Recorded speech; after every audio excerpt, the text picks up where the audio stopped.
오늘 하나님 말씀은 빌립보서 2장 1절에서 4절입니다.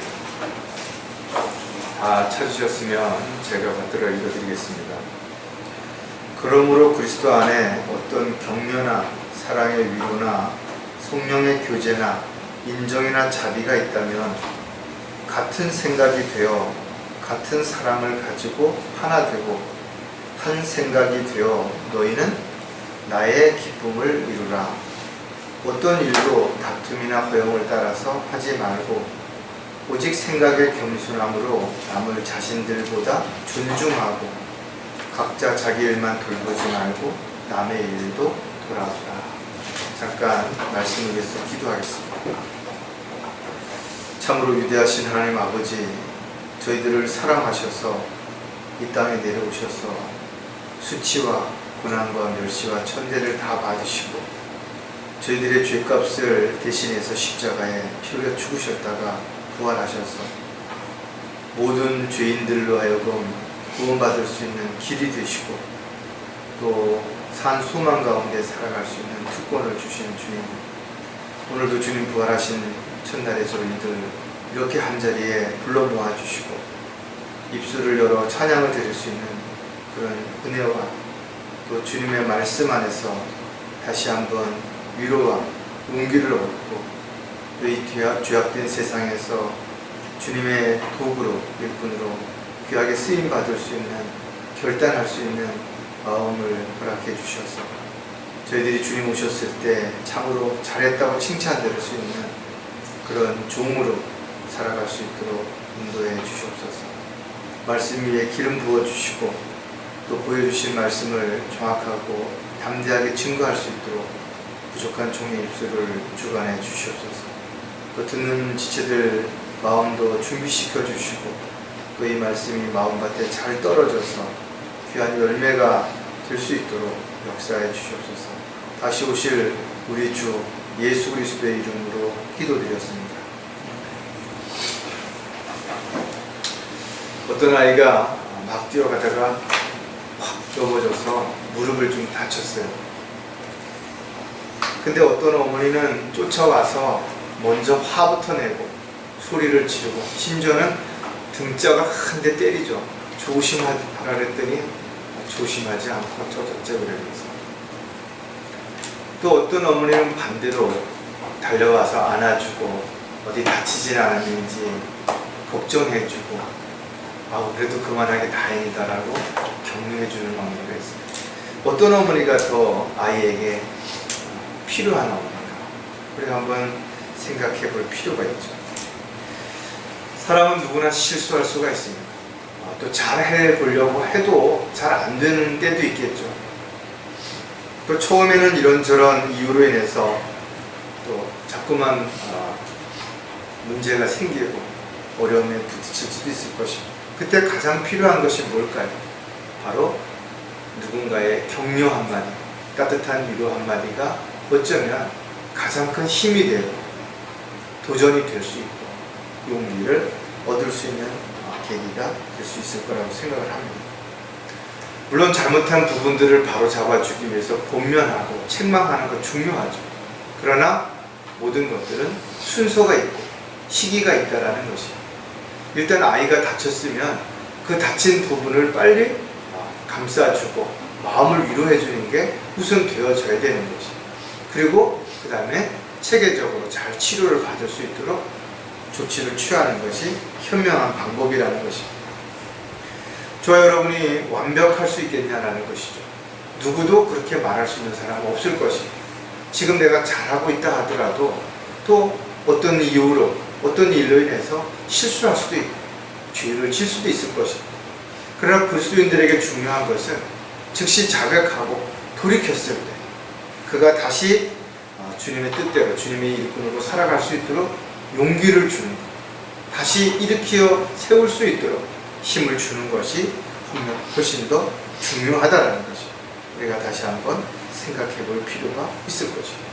여러분의 자녀들이 그리고 교회 지체들이 때에 따라서는 본의 아니고 또는 잘하려고 하다가 실수할 때 어떻게 해야 될 것인가를 우리가 한번 좀 다시 생각해 보는 그런 시간이 됐으면 좋겠습니다. 오늘 설교 제목은 격려와 위로할 줄 아는 그리스도인이 되려면, 이런 제목을 가지고 우리 스스로가 자신을 한번 돌아보는 계기를 가지려고 합니다. 사람들은 누구나 피치 못할 사정이 있을 수 있습니다. 말할 수 없는, 또 말해도 사람들이 이해할 수 없는 그런 상황에 부딪힐 수도 있다는 것이죠. 자신은 아무리 해결해보고 싶어도 잘 해결이 안 될 수도 있는 것들이 있는가 하면, 정말 끝까지 해보고 싶지만 결과적으로는 중도에 포기할 수밖에 없는 상황에 부딪힐 수 있다는 것이죠. 교회는 많은 사람들이 함께하는 곳이기 때문에 조금만 의심하고 조금만 또 오해하게 되면 얼마든지 분열이 일어날 수도 있고 미움과 시기와 질투가 생겨날 수도 있다는 것이죠. 왜냐하면 연령이 다르죠.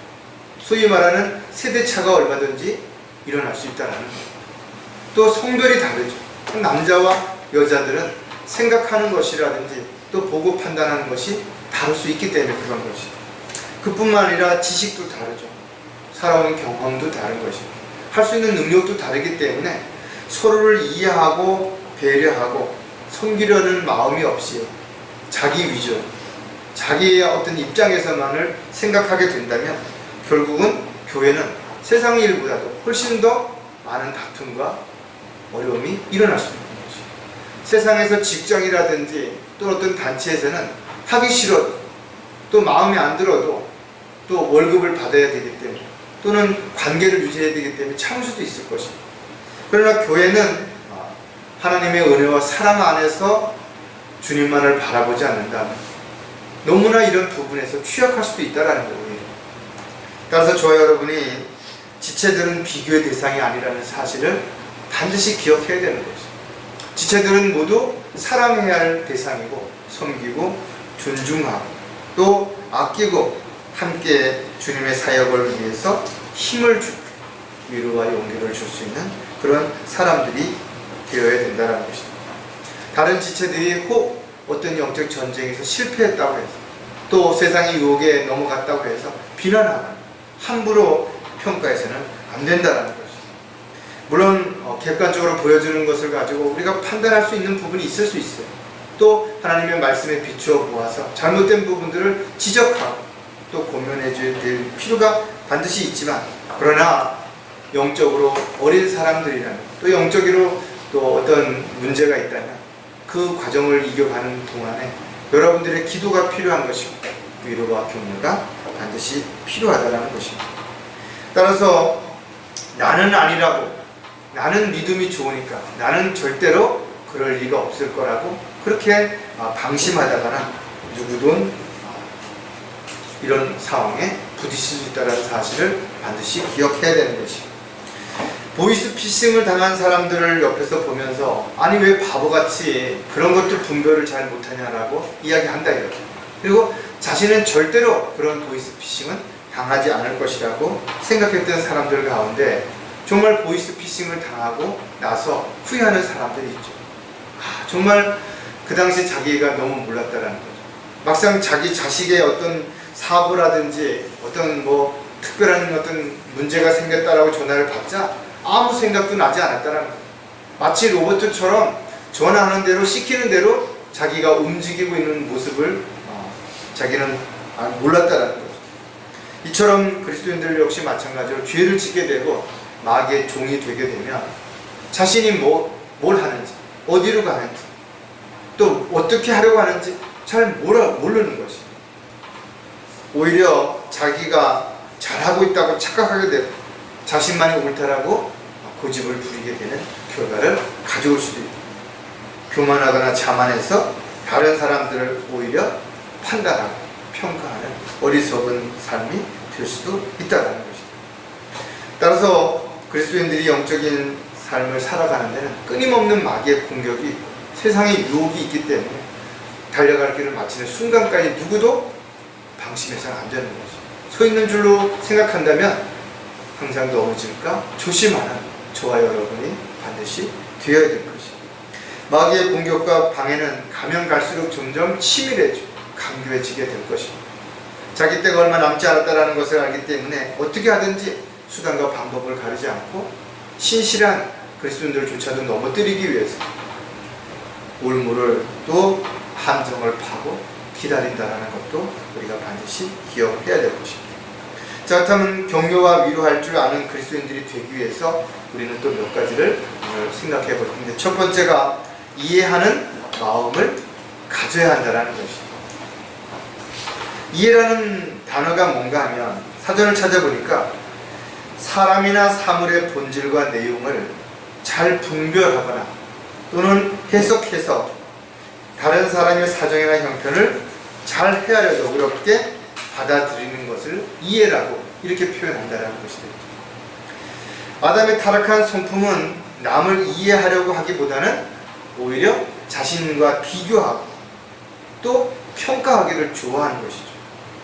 따라서 우리가 자신의 입장에서 상대를 판단하게 된다면 여러 가지 오해를 하게 될 수 있고 의심하게 될 수 있고 다양한 문제가 발생할 수 있다는 것이죠. 내가 잘할 수 있다고 해서 다른 사람들이 모두 다 잘할 수 있는 거 아니라는 것입니다. 내가 좋아한다고 해서 다른 사람도 좋아할 것이라고 생각하는 것은 착각이라는 것입니다. 또 내가 싫어해야 할지라도 어떤 사람들은 또 좋아할 수 있다는 것입니다. 따라서 나와 다르다고 해서 틀렸다라고 말하는 것은 그것은 참으로 잘못된 것입니다. 얼마든지 다를 수 있다는 것입니다. 따라서 그리스도인들은 사람들을 판단하는 것이 아니라 하나님의 말씀을 근거로 해서 분별할 줄 아는 영적인 눈을 떠야 되는 것입니다. 또 영적인 귀가 열려서 어떤 말을 듣더라도 그 말의 의미와 또 그 말을 하는 동기를 이유를 정확하게 잘 분별해서 절대로 속지 않는 그런 저와 여러분이 반드시 되어야 될 것입니다. 세상에는 많은 사람들이 원하지 않아도 또 바라지 않아도 불행한 일들이 일어나죠. 불미스러운 일들이 일어나기도 하는 것입니다. 따라서 그런 사람들을 보고 함부로 이러쿵저러쿵 판단한다든지 또는 그런 어떤 아픔을 우스갯소리로 또 자기 어떤 그 말장난으로 오히려 더 큰 상처를 주는 그런 일이 절대로 있어서는 안 될 것이다라는 거죠. 사람들은 자신이 감당할 수 없는 일도 있고 말 못한 일들이 있을 수도 있죠. 따라서 우리는 역지사지라는 말처럼 어떤 문제나 어려움이 있는 지체들을 또는 가족들을 만나게 된다면 입장을 바꿔서 한번 생각해 보는 거예요. 내가 만약에 저 형제의 입장이라면, 저 자매 입장이라면 나는 어떻게 할 것인가? 어떻게 했을 것인가? 이런 부분들을 진지하게 생각해 보고 정말 우리가 뭔가 할 수 있다면, 도울 수 있다면 도와야 되겠죠. 가장 중요한 것은 간절하게 기도할 수 있는 그런 저와 여러분이 반드시 되어야 될 것입니다. 이해하는 마음을 가진 사람은 이런 특징들을 가지고 있는데 자기 기준으로 판단하지 않기 때문이라는 것이. 그러니까 자기 기준으로 판단하는 것이 아니라 그리스도인들은 성경을 기준으로 분별하는 것입니다. 사람들마다 보고 듣고 경험한 것이 다르죠. 또 가지고 있는 지식들이 다릅니다. 능력이 다른 것이. 특히 그리스도인들이라 하더라도 영적인 상태가 다르죠. 또 믿음의 분량이 다른 것입니다. 그래서 사도 바울은 로마서에 이렇게 기록하고 있죠. 믿음이 연약한 자를 너희가 받아들이되 의심스러운 쟁점을 피하라. 어떤 사람은 모든 것을 먹을 믿음이 있지만 연약한 사람은 채소만 먹느니라. 먹는 자는 먹지 못하는 자를 없이 여기지 말고 또 먹지 못하는 자는 먹는 자를 판단하지 말라. 이는 하나님께서 그를 받으셨습니다. 그러니까 각 사람들마다 믿음의 역량이 다를 수 있죠. 또 영적인 지식의 깊이가 다를 수 있다는 것이죠. 따라서 영적으로 어리다고 해서 함부로 판단하고 함부로 대해서는 안 되는 것이죠. 고린도전서 4장 5절에 보면 그러므로 때가 이르기 전 주께서 오시기까지는 아무것도 판단하지 마라. 주께서 어둠에 감춰진 것들에 빛을 비추시고 마음의 의도들을 나타내시리라. 그때서야 하나님께로부터 각 사람이 칭찬을 받으리라. 세상에 눈에 보이는 지체들의 모습들을 보고 함부로 믿음이 어떻다라는 등 어떤 일을 어떻게 한다든지 이렇게 판단하면 안 된다 이거죠. 주님 앞에 서게 되는 날 감춰진 모든 것들이 다 드러나게 되는 것이 뿐만 아니라 그가 했던 모든 것들이 상과 유업으로 보상받게 되는 것을 우리가 보게 될 것입니다. 따라서 자신의 기준이 옳다라고 생각한다든지 또는 자신의 기준이 현명하다고 생각하는 어리석은 자가 되지 말고 다른 사람을 판단하거나 평가하기 전에 오히려 자신을 판단하고 평가를 할 줄 아는 그런 삶이 반드시 되어야 될 것입니다. 또 로마서에도 보면 그런즉 우리가 더 이상 서로를 판단하지 말고 도리어 형제들 앞에 거치는 것이나 방해물을 얻지 아니하였는지 판단해야 합니다. 자신 때문에 다른 지체들이 힘들고 어렵고 고난당하는 것을 생각하지 못하고 누구 때문에 내가 힘들고 어렵다라고 오히려 그렇게 말하는 그런 일들이 일어나지 않도록 먼저 어떤 문제가 생기면 나 자신에게서 또 교회에 어떤 문제가 생기면 나부터 자신을 성찰해보는 그리고 자신으로부터 어떤 문제가 발생됐는지를 깊이 생각해보는 그런 사람들이 바로 현명한 성숙한 그리스도인임을 우리가 분명히 기억해야 될 것입니다. 따라서 자신과 같지 않다고 해서 다른 사람을 함부로 자기 기준에 근거를 해서 판단하지 말고 오히려 영적인 분별력을 가지고 잘 분별해서 옳고 그른 것들을 잘 이끌어줘 도와줄 수 있는 그런 그리스도인들이 되어야 되겠죠. 이해하는 마음을 가진 그리스도인은 성급하게 말하지 않기 때문이라는 것입니다.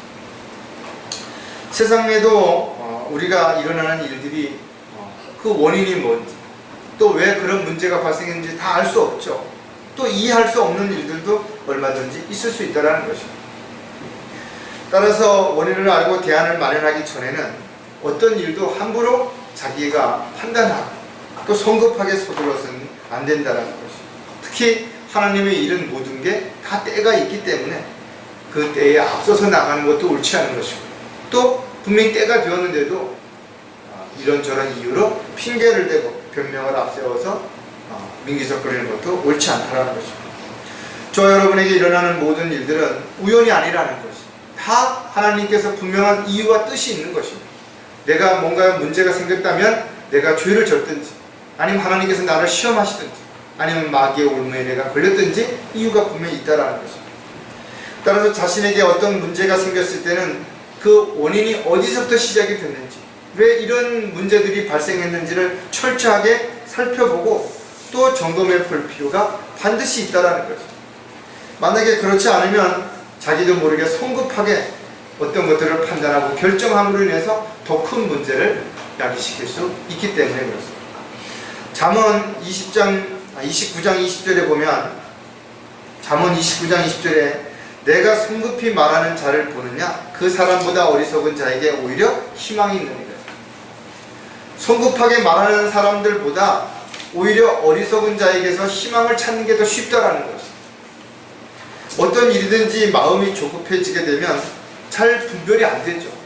판단도 흐려지는 것입니다. 또 어떤 일을 시작한다 하더라도 성급하게 하다 보면 준비가 제대로 잘 안 될 수도 있다는 거죠.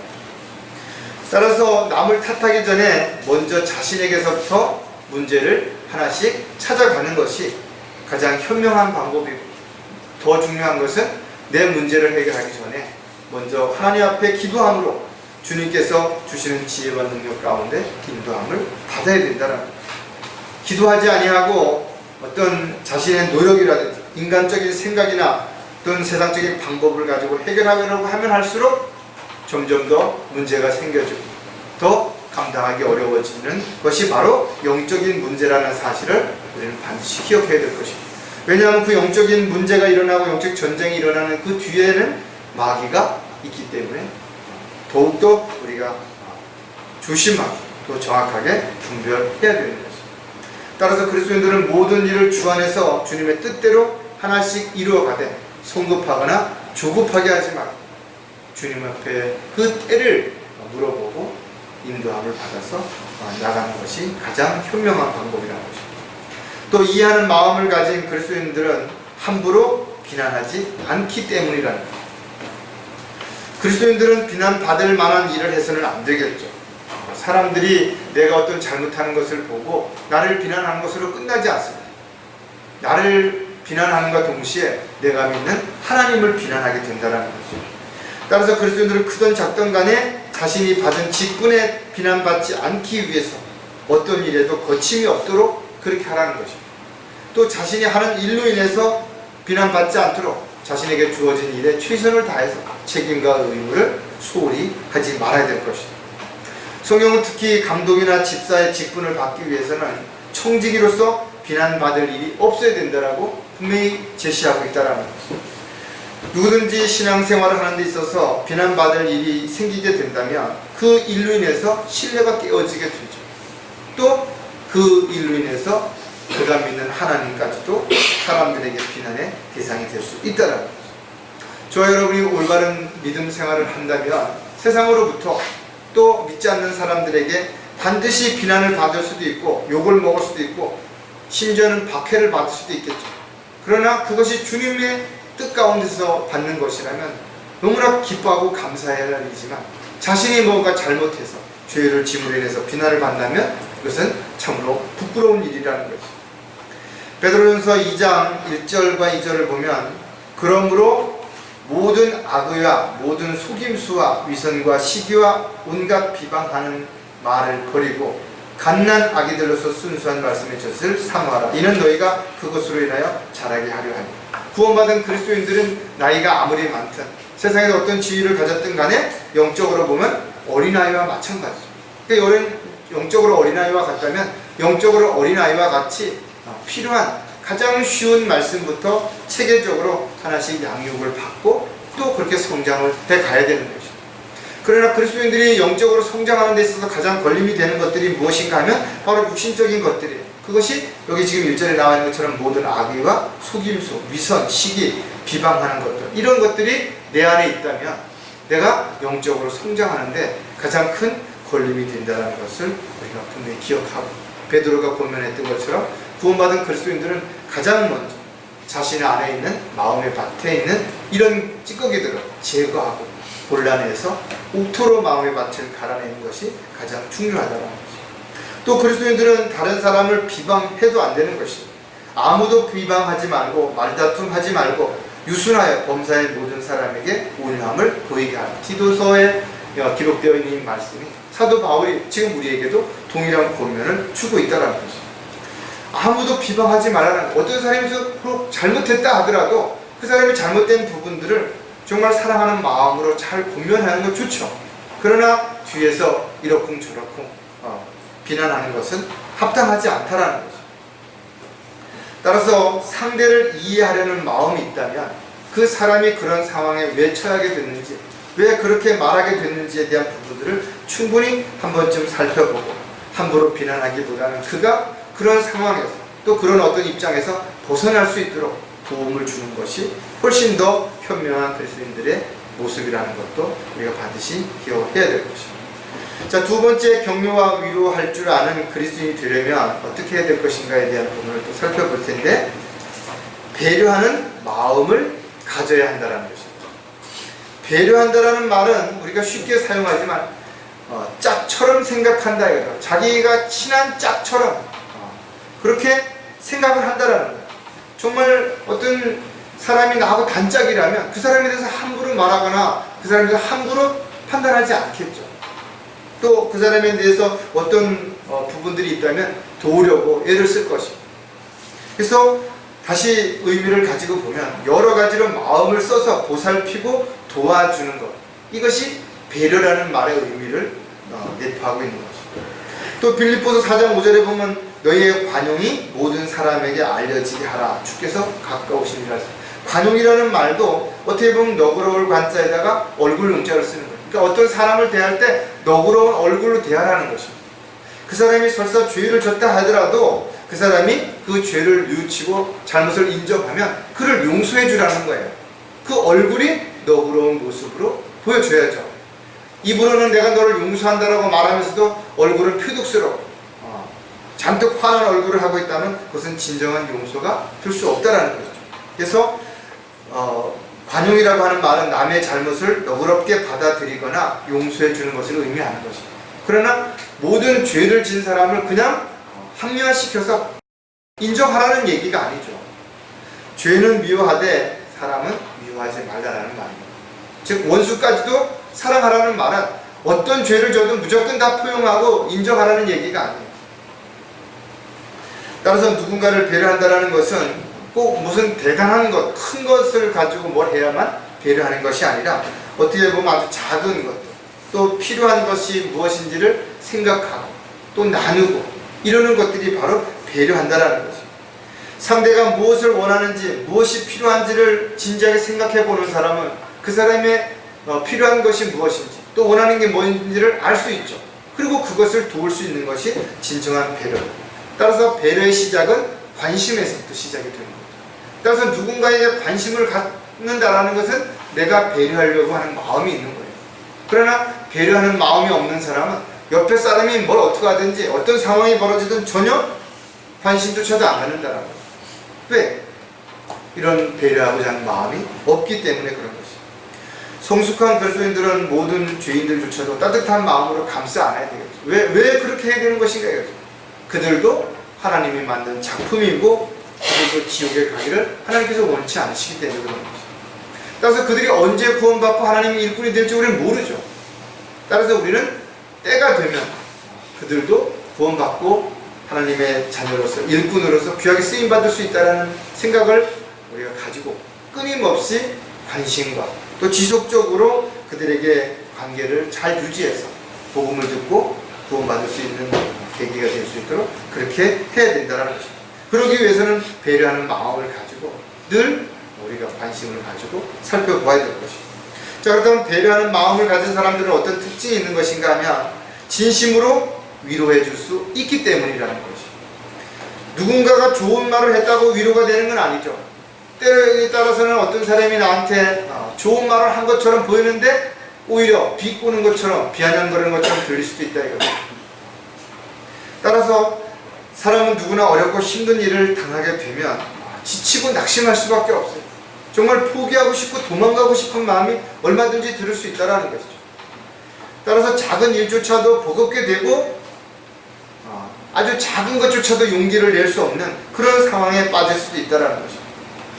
따라서 그리스도인들은 이런 사람들을 배려하는 마음을 가지고 따뜻하게 위로와 격려를 통해서 다시 시작할 수 있는 용기를 주는 것이 정말 필요하다는 것이죠. 따라서 그리스도인들은 힘들고 어려울 때 낙담하기보다는 지체들과 교제를 통해서 또 하나님 앞에 기도하고 찬양을 드림으로 인해서 얼마든지 다시 용기를 내고 힘을 얻을 수 있게 될 수 있다는 것입니다. 따라서 저와 여러분이 그런 지체들을 보게 된다면 언제든 따뜻하게 다가가서 손을 잡아줄 수 있고 등을 투닥여 줄 수 있는 그런 배려할 수 있는 마음을 우리가 가지고 살아갈 수 있게 되기를 반드시 우리가 기도해야 될 것이고 또 그렇게 실천하는 삶이 우리의 간증을 통해서 반드시 입증되어져야 될 것입니다.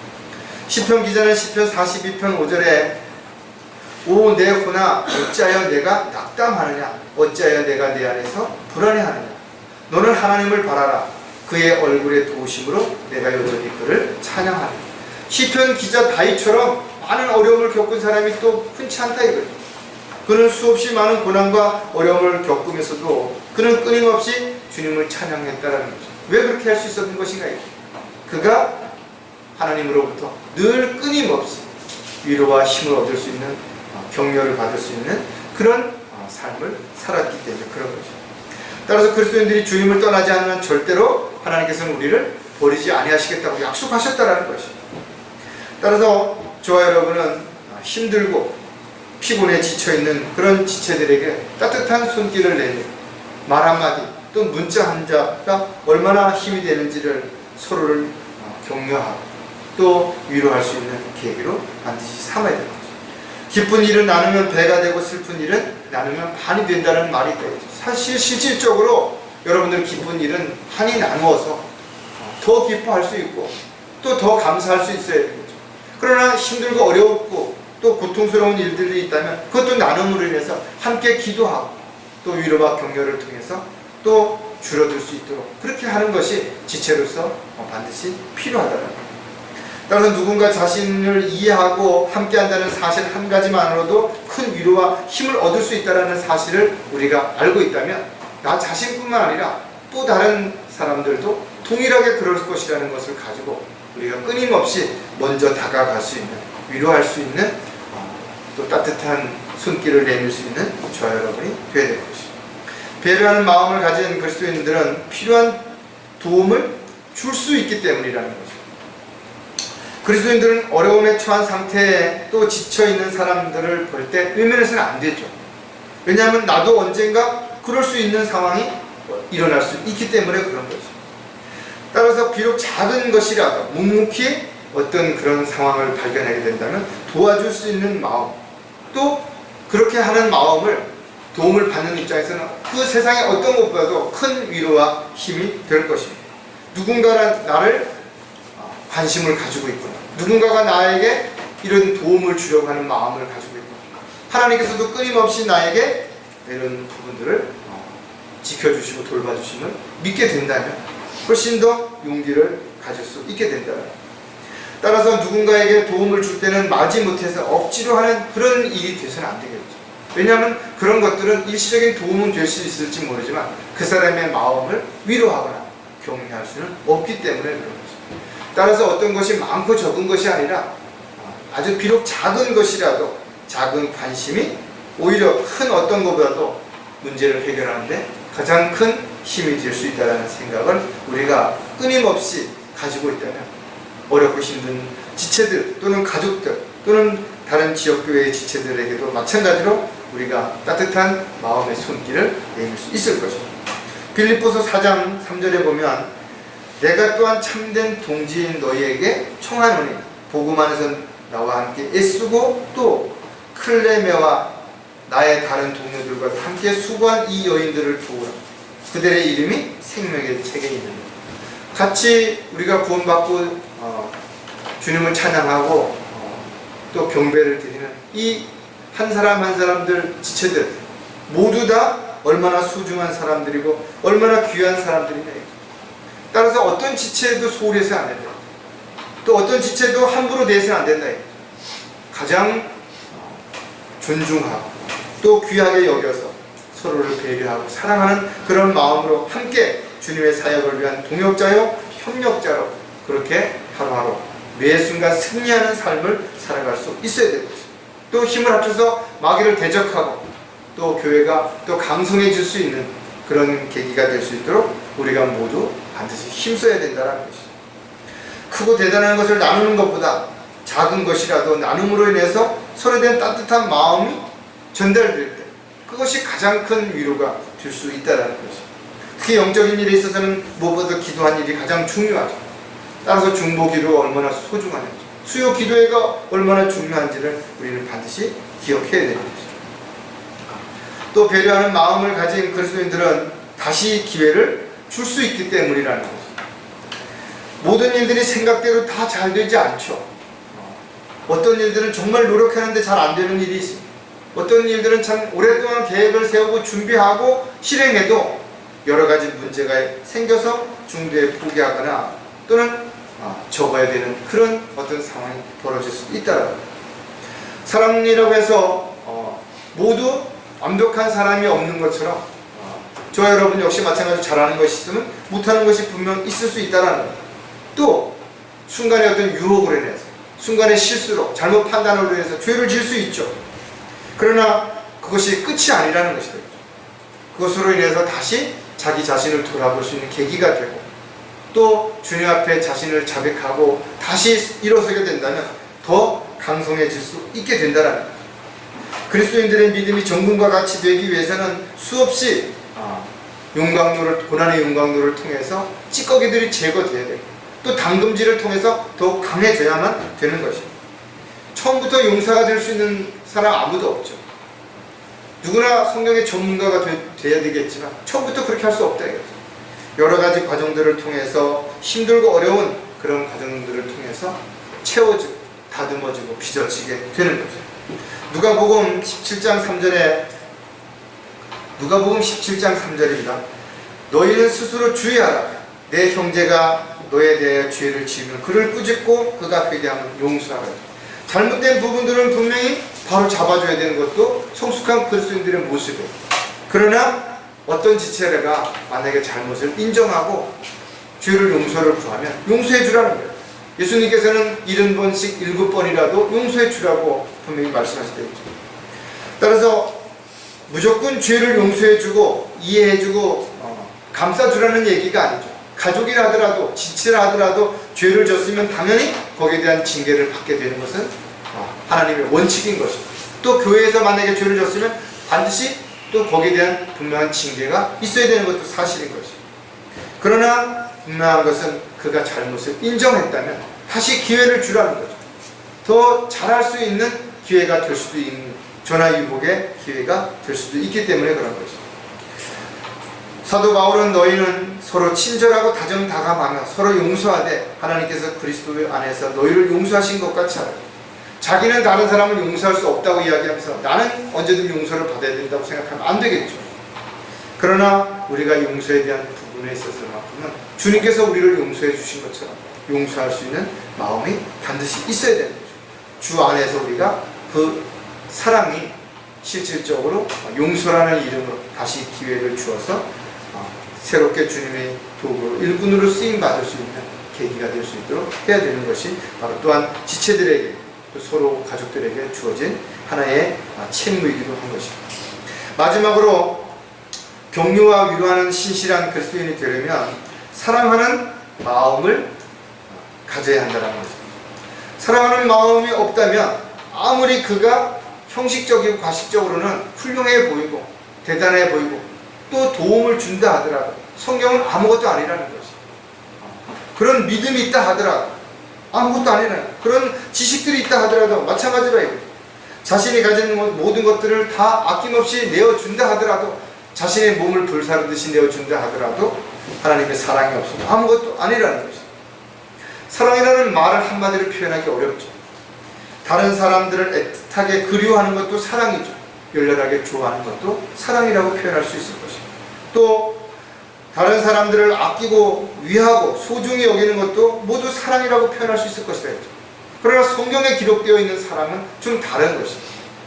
단지 육신적인 어떤 사람에게 도움을 주고 또 뭔가를 이렇게 나누는 이런 것을 의미하는 것이 아니라, 주님은 우리를 사랑하시기 위해서 아낌없이 자신의 생명을 내어주셨고 또 우리에게도 당부하시기를 내가 너희를 사랑한 것 같이 너희도 서로 사랑하라는 것입니다. 즉 우리가 사랑해야 되는 것은 주님이 우리를 사랑하신 것 같이 자신을 아낌없이 내어줄 수 있는 그런 사랑이 반드시 우리 안에 가장 밑바탕에 깔려 있어야 되는 것입니다. 그래서 그런 사랑을 근거로 한 성령의 열매가 지속적으로 맺어져야 되는 것입니다. 세상에는 정말 이해할 수 없는, 또 상식적으로 보아도 말이 안 되는 그런 일들이 일어나죠. 천륜을 거역하버리고 부모와 또 자식들 간에 또 부부 간에 수없이 참 말로 표현할 수 없는 그런 악한 죄악된 일들이 일어나고 있다. 그래서 불구하고 그들은 자신들이 그렇게 하는 행동에 대해서 뉘우치지 않는다 이거죠. 부끄러워하지 않는다 이거죠. 왜 그런 것인가 이거죠. 성경은 그들이 양심이 화인을 맞았습니다. 돌처럼 딱딱하게 굳어서 전혀 반응을 하지 못한다라는 것입니다. 자신은 가족들에게, 이웃에게, 또 직장 동료에게, 또 교회하는 지체에게 상처를 주고 힘들게 하면서도 자신만 편하면 괜찮다라고 생각하는 사람들도 얼마든지 우리 주변에 있을 수 있다는 것입니다. 그런 사람들에게 사랑을 실천한다는 거 쉽지 않죠. 오히려 사랑을 실천해도 공격당하고 또 그런 사람들에게 비난을 당하고 욕을 먹기도 하고 손해를 볼 수도 있을 것입니다. 그럼에도 불구하고 주님은 우리에게 그 사랑을 실천하라는 것입니다. 끊임없이 그렇게 하라는 것입니다. 그 사람들에게 뭔가를 얻기 위해서 하라는 거 아니라는 것입니다. 원수들조차도 사랑해야 하는 이유는 오히려 우리가 주님의 그 사랑을 받은 사람으로서 그 사랑 안에서 지속적으로 살아갈 수 있게 하기 위해서 그렇게 하라는 것임을 분명하게 우리가 기억을 해야 될 것입니다. 사랑하는 마음을 가진 그리스도인들은 확신하도록 신뢰를 주기 때문이라는 것이죠. 신뢰라고 하는 것은 쌓기는 쉽지 않죠. 오랜 시간이 걸릴 수도 있습니다. 여러 번 반복해야만 신뢰가 쌓아질 수 있습니다. 그러나 잃어버리는 것은 한 번의 실수로, 한 번의 잘못으로 다 잃어버릴 수도 있다는 것입니다. 여러분들이 정말 잘하다가 한 번 뭔가 잘못했을 때 사람들은 저 사람은 원래 저런 사람이었는데 지금까지 사람들 앞에 가식적으로 위선적으로 저렇게 행했다라고 오히려 공격할 수도 있게 되겠죠. 따라서 어떤 일이 일어나고 문제가 발생했을 때 조급하게 성급하게 판단하고 행동했으면 그것은 오히려 여러 가지 문제를 일으킬 수 있는 계기가 될 수도 있다는 것입니다. 따라서 남의 이야기라고 해서 함부로 쉽게 말하거나 판단했을 때 오히려 그 고통과 아픔이 자신에게 배가 돼서 돌아올 수 있다는 것입니다. 따라서 자신이 어떤 문제가 있을 때 또 아픔이 있을 때 쉽게 드러내지 못할 수도 있어요. 특히 어떤 창피스럽고 부끄러운 일이라면 더더욱 그럴 것이다. 정말 신뢰하지 않는다면 이런 말을 누구에게 할 수 있겠냐라는 거죠. 따라서 내가 누구에게 내 자신의 일어나는 일들을 내 속내를 털어놓을 수 있는 것만으로도 훨씬 큰 위로와 힘을 얻을 수도 있다는 거예요. 베드로전서 4장 8절에 보면 무엇보다 서로 뜨겁게 사랑하라. 이는 사랑이 허다한 죄들을 덮기 때문이라 했습니다. 누군가가 자신을 이해해 준다면 또 믿어준다면 용기가 나죠. 다시 시작할 수 있는 자신감이 생길 수 있을 것입니다. 하지만 정말 막상 그런 문제가 생겼을 때 누구에게 터놓고 이야기할 사람이 많지 않다는 것입니다. 베드로전서 1장 22절에도 보면 너희가 성령을 통하여 진리에 순종함으로써 너희 혼들을 정결케 하여 가식 없는 형제 사랑에 이르렀으니 순결한 마음으로 서로 뜨겁게 사랑하라. 사랑한다면 자신의 모든 것들은 허물 없이 다 이야기할 수 있고 또 상대의 아픔을 감싸줄 수 있는 것이 바로 사랑의 힘이라는 거죠. 따라서 그리스도인들은 주 안에서 서로 사랑하고 이해하고 배려해야 된다. 주 안에서 신뢰가 더욱더 높아졌을 때 서로에 대한 사랑은 더 배가 될 수 있겠죠. 또 서로에 대한 위로와 격려와 또 상대를 이해할 수 있는 그런 깊이가 더 깊어지게 될 것입니다. 사랑하는 마음을 가진 사람은 다시 시작할 용기를 줄 수 있기 때문이라는 것이죠. 한번 크게 실패했다든지 또는 자기가 감당할 수 없는 그런 상황에 부딪히게 된 사람들은 다시 일어설 용기가 없죠. 흔히 트라우마라 그래가지고 자기가 어떤 과거의 어떤 문제가 자신의 발목을 끊임없이 잡아서 뭔가를 하지 못하게 만들기도 한다는 거죠. 죄를 짓거나 하나님을 떠났던 사람들이 쉽게 왜 돌아오지 못하는 것인가? 용기가 없는 거예요. 다시 시작할 수 있는 용기가 없기 때문에 그렇다. 따라서 이런 사람일수록 무엇이 필요하냐? 격려가 필요하죠. 위로가 필요한 것이죠. 얼마든지 사람이 그럴 수 있다. 나도 옛날에 그런 적이 있었고 어려운 적이 있었다. 나도 실수한 적이 있고 잘못된 적이 있고 방황했던 적이 있다. 그렇게 권면해주고 얼마든지 다시 시작할 수 있다고. 오히려 이번 이 계기가 잃은 것만이 아니라 더 많은 것을 배웠고 얻을 수도 있었다라고 이야기를 함으로 인해서 용기를 줄 수 있는 부분들도 반드시 필요하다. 고린도후서 4장 16절에 보면 이런 까닭에 우리가 낙심하지 아니하노라. 오히려 우리의 겉사람이 썩어질지라도 우리의 속사람은 날마다 새로워지라. 겉으로는 만신창이가 되겠죠. 부끄러운 어떤 모습이 주변 사람들에게 얼굴이 붉어질 만큼 창피하기도 하고 또 뻔뻔하다라는 소리를 비아냥을 들을 수도 있겠죠. 그러나 내가 한 번쯤 이런 어려움을 겪고 일어서게 된다면 속사람은 더 강건해질 수 있고 더욱더 믿음의 깊이가 깊어질 수 있다는 거예요. 이 죄악된 세상을 살아가면서 온갖 미혹이라든지 세상의 유혹으로 인해서 죄를 짓고 누구든지 낙심할 수 있기 때문에 절대로 다른 지체들이라든지 가족들이 이런 상황이 벌어졌을 때 함부로 그렇게 이야기하거나 상처를 주는 또 오히려 더 힘들게 하기보다는 용기를 줄 수 있는 위로와 격려의 말을 하는 것이 훨씬 더 효과적이고 또 더 많은 어떤 도움이 될 수 있다는 겁니다. 따라서 마귀가 한번 이탈하고 또 낙담한 자들은 일어나지 못하도록 수단과 방법을 가리지 않고 다시 주저앉히려고 하겠죠. 이때 본인의 힘으로는 일어나기 어렵다는 거죠. 이럴 때 따뜻한 손을 내미는 것이 필요하죠. 위로와 격려와 문자 하나가 얼마나 큰 힘이 되는 것인가에 대해서 우리가 다시 한번 진지하게 생각해 볼 필요가 있다는 겁니다. 사랑하는 마음을 가진 사람은 마음의 상처를 치유해 줄 수 있다는 것이죠. 사고나 질병으로 고통받는 사람에게 필요한 것은 바로 치료죠. 또 치유인 것입니다. 왜 그렇게 하다가 병이 걸렸냐? 왜 그렇게 사고를 당했냐고 나무라고 책망 무슨 도움이 되냐? 이미 일은 벌어졌네. 특히 사람들은 육신의 상처보다 더 아프고 치유하기 힘든 것이 뭐라냐면 바로 마음의 상처라는 것입니다. 아픈 곳은 시간이 지나고 치료받으면 아물지만 상처받은 마음은 쉽게 아물지 않는다는 겁니다. 따라서 그리스도인들은 어떤 사람에게든 마음에 상처를 주도록 그런 말이나 행동을 해서는 안 되는 것입니다. 가장 가까운 사람일수록 더욱더 상처를 받았을 때 그 고통과 아픔이 크죠. 상처가 깊어지는 거예요. 따라서 그리스도인들은 자신이 상처를 받지도 않는 것도 중요하지만 다른 사람에게 상처를 주지 않도록 하는 것도 중요하다는 것도 반드시 기억해야 된다. 고린도전서 8장 12절에 보면 그러므로 너희가 형제들에게 그렇게 죄를 짓고 또 그들의 약한 양심에 상처를 주는 것이 곧 그리스도께 죄를 짓는 것이니라. 내가 지체들에게 상처를 주는 것은 단지 그 지체에게만 상처를 주는 끝나는 게 아니라 하나님 앞에 주님 앞에 죄를 짓는 것이 되는 것이라고.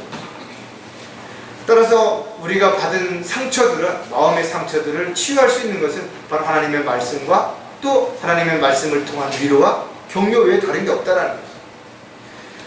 이사야 53장 5절에도 보면 그러나 그는 우리의 허물로 인하여 상처를 입었고 그는 우리의 죄악으로 인하여 상하였도다. 우리의 화평을 위한 징계가 그에게 내려졌고 그가 맞은 채찍으로 우리가 치유되었다. 주님은 우리의 상처를 치유해주기 위해서 본인 스스로가 상처를 입으신 거죠. 자신의 생명을 내어주신 거죠. 따라서 치료라고 하는 것은 어떤 질병이나 상처를 수술이나 또는 약을 통해서 잘 다스려 고치게 되는 것, 이걸 갖다가 치료라고 말하죠. 치유라고 말하는 것은 치료 후에 본래의 모습이나 어떤 상태로 회복되는 그 마음 또는 어떤 그런 생각들을 갖다가 치유해 주는 것을 의미하는 것입니다. 따라서 그리스도인들은 시간이 흐르면서 몸에 입은 상처들은 치료가 되지만 마음의 상처는 치유되기 어렵다라는 것들을 기억한다면 우리는 서로의 아픔을 치유하기 위해서 우리가 위로와 격려의 말을 아끼지 말아야 된다는 것도 반드시 기억해야 될 것입니다. 따라서 그리스도인들은 서로 지체들이라든지 가족들을 사랑하는 마음, 또 격려하는 마음, 위로하는 마음으로 끊임없이 아낌없이 따뜻한 마음을 가지고 손을 내밀 안아줄 수 있는 저와 여러분이 반드시 되어야 될 것입니다. 기도하겠습니다. 하나님 아버지 참으로 감사를 드립니다. 저희들이 어떤 상태에 있든 또 어떤 상황에 처해있든 주님은 반드시 우리를 구해내실 것이고 또 우리를 돌봐주시고 인도해 주실 것입니다. 그러나 저희들이 육신의 몸을 입고 있는 한 때로는 위로가 필요하고 도움이 필요합니다. 주님께서 성령을 통해서 저희들을 위로해 주시지만 또 저희들은 가족들이라든지 지체들의 위로가 필요합니다. 서로 사랑하는 마음으로, 배려하는 마음으로, 또 존중하는 마음으로 먼저 따뜻한 손을 내밀고 따뜻한 마음으로 다가갈 수 있는 저희들이 될 수 있도록 역사해 주시옵소서. 다시 오실 우리 주 예수 그리스도의 이름으로 기도드렸습니다.